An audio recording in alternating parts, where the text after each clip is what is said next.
जय भोलेनाथ। हर हर महादेव। प्यारे भक्तों, आज हम श्रवणपान करेंगे फाल्गुन मास कथा का 20वां और 21वां अध्याय, यानी शिव पुराण कथा का 20वां और 21वां अध्याय।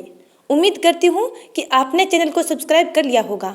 यदि नहीं किया है तो चैनल को सब्सक्राइब कर बेल आइकन को जरूर दबा लीजिएगा, ताकि आगे आने वाली वीडियो के नोटिफिकेशन आप तक टाइम पर पहुँचते रहें। आइए कथा श्रवणपान करते हैं।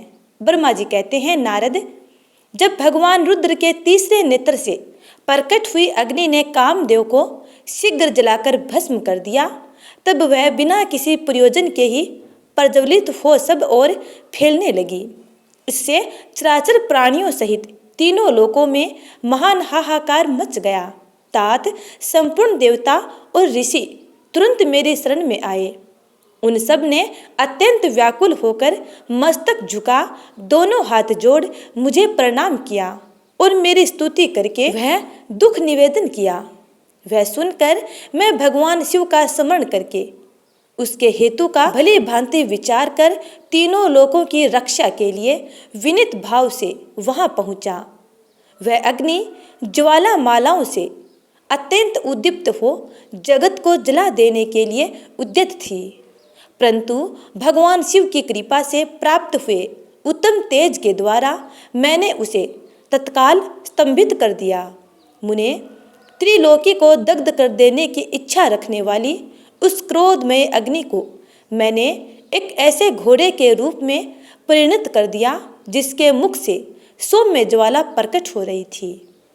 भगवान शिव की इच्छा से उस वाडव शरीर यानी घोड़े वाली अग्नि को लेकर मैं लोकहित के लिए समुद्र तट पर गया। मुने, मुझे आया देख समुद्र एक दिव्य पुरुष का रूप धारण करके हाथ जोड़े हुए मेरे पास आया।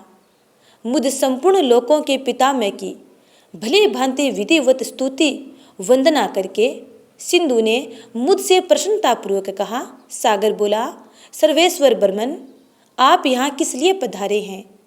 मुझे अपना सेवक समझ इस बात को प्रीतिपूर्वक कहिए।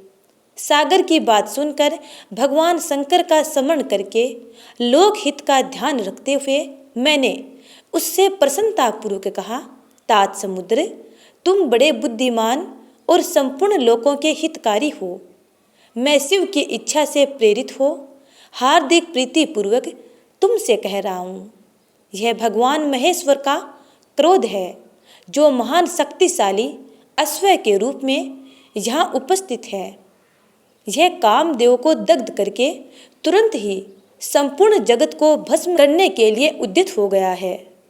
यह देख पीड़ित हुए देवताओं की प्रार्थना से मैं संक्रेच्छावश वहाँ गया और इस अग्नि को स्तंभित किया।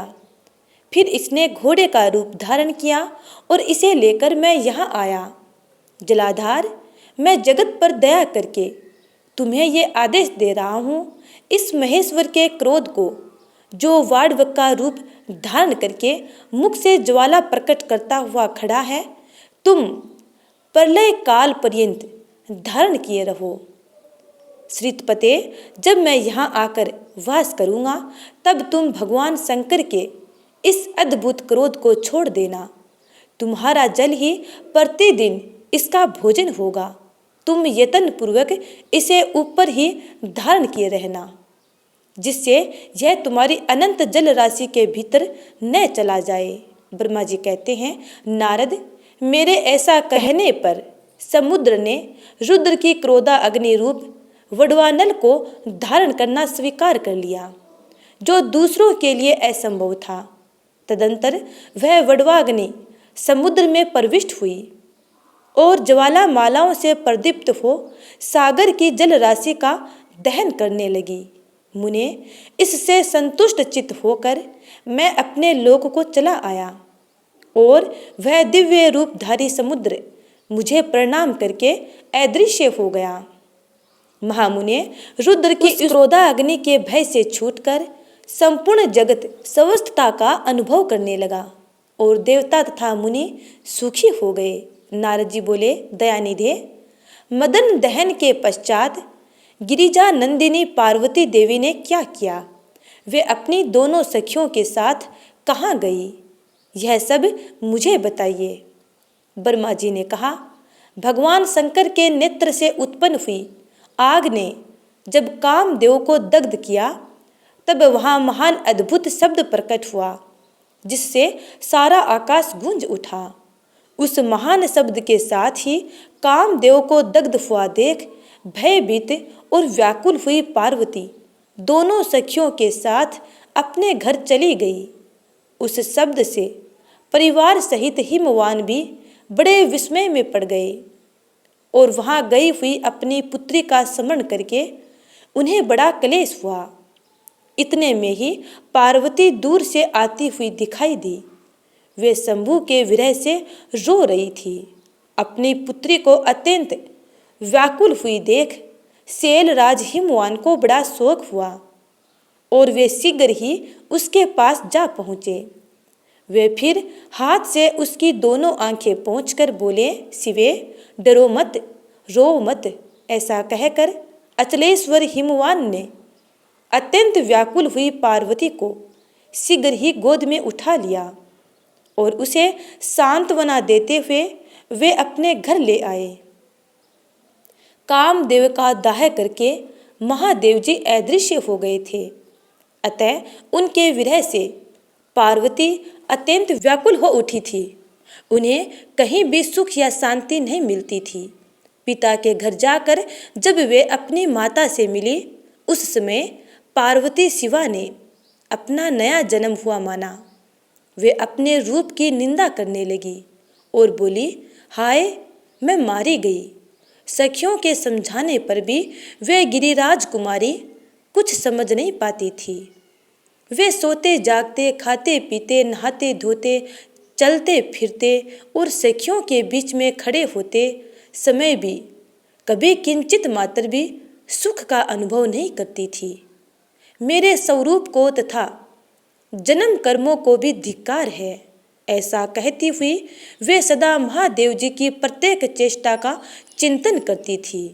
इस प्रकार पार्वती भगवान शिव के विरह से मन ही मन अत्यंत क्लेश का अनुभव करती थी और किंचित मात्र भी सुख नहीं पाती थी। वे सदा शिव शिव का जप किया करती थी। शरीर से पिता के घर में रहकर भी वे चित्त से पिनाक पानी भगवान शंकर के पास पहुंची रहती थी। तात शिवा शोक मगन हो बारंबार मूर्छित हो जाती थी। शैलराज हिमवान, उनकी पत्नी मेनका तथा उनके मैनाक आदि सभी पुत्र जो बड़े उदार चेता थे, उन्हें सदा सांत्वना देते रहते थे।